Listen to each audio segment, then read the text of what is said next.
जगतसिंहपुर खेरस स्थित ग्राम देवती माँ चर्चिका ठाकुराणी नूतन मंदिर प्रतिष्ठा उत्सव अनुष्ठित हो जाइछि।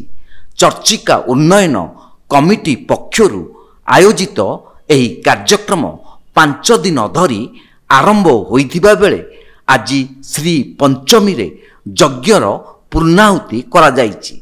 एही 5 दिन कार्यक्रम रे प्रत्यह प्रातः वेदपाठ, सूर्य पूजा, गो पूजा, चंडीपाठ आदि कराजिबा सहित मंदिरर चतुर्पार्श्व देवादेवींक विग्रह पूजा और मंदिर प्रतिष्ठा करा जाइथिबा मंदिर कमिटी पक्षरु कुहा जाइछि।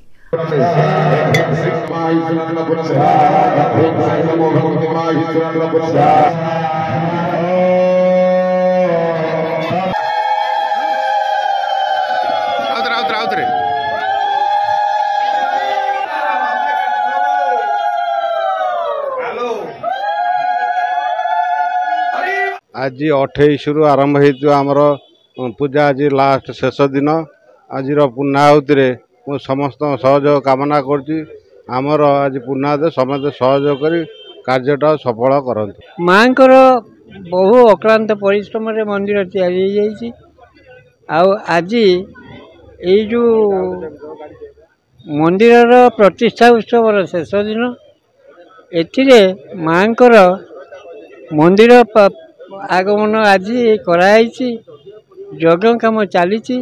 आज राति 12टारे यज्ञ पूर्णाहुति करा समस्त सहयोग मु कामना कर कर्ताकर्ती भाव में निजक बहुत बहुत मानने खुशी अनुभव कर बहुत भावुँ आम भावुँ कौ जन्मर कौन पुण्य करूँ ये माँ आमको सुजोग दे तार फल देती माँ तो होती आम प्रत्यक्ष ठाकुराणी चारिखंड अंचल लोक कहते से डाकिले जो कहती माँ को डाकिले ओ करती मो माँ से जिते विपद पड़े डाकिले से शुणती ओ करती तुम माने विपद साक्षी दिखती तेणु सी होती आम प्रत्यक्ष ठाकुराणी।